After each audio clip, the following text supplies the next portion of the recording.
બોટાદ જિલ્લાના આસ્થા અને શ્રદ્ધાનું કેન્દ્ર ગણાતા પાળિયાદ ધામ ખાતે દર અમાસે હજારોની સંખ્યામાં ભાવિકો પગપાળા યાત્રા કરીને પહોંચતા હોય છે।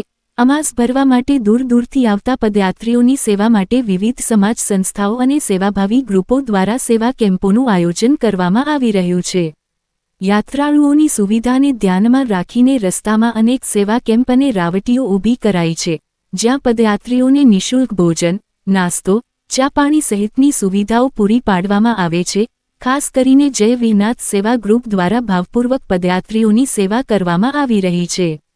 દર અમાસે સેવા કેમ્પમાં પદયાત્રીઓ માટે અલગ અલગ પ્રકારના પ્રસાદ અને ભોજનની વ્યવસ્થા કરવામાં આવે છે, જેથી યાત્રાળુઓ આનંદ અને આધ્યાત્મિક શાંતિનો અનુભવ કરી શકે। સેવાભાવથી કરવામાં આવતી આ કામગીરી સમાજમાં એકતા અને માનવ સેવાનું ઉત્તમ ઉદાહરણ બની રહી છે। પાળિયાદ ધામ તરફ પગપાળા જતા યાત્રાળુઓ માટે આ સેવા કેમ્પો આશીર્વાદરૂપ બની રહ્યા છે અને સમગ્ર વિસ્તારમાં ભક્તિભાવનો માહોલ સર્જાયો છે। આપનો પરિચય? રાજુભાઈ પ્રજાપતિ હળદર।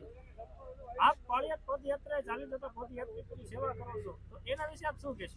પાળિયાદ પદયાત્રીઓ જતા અમે જે સેવા કરવી છે એને અમને ઘણો આનંદ થાય છે અને ઘણી બધી ખુશી થાય છે અને સેવાનો લાભ મેળવીએ છીએ।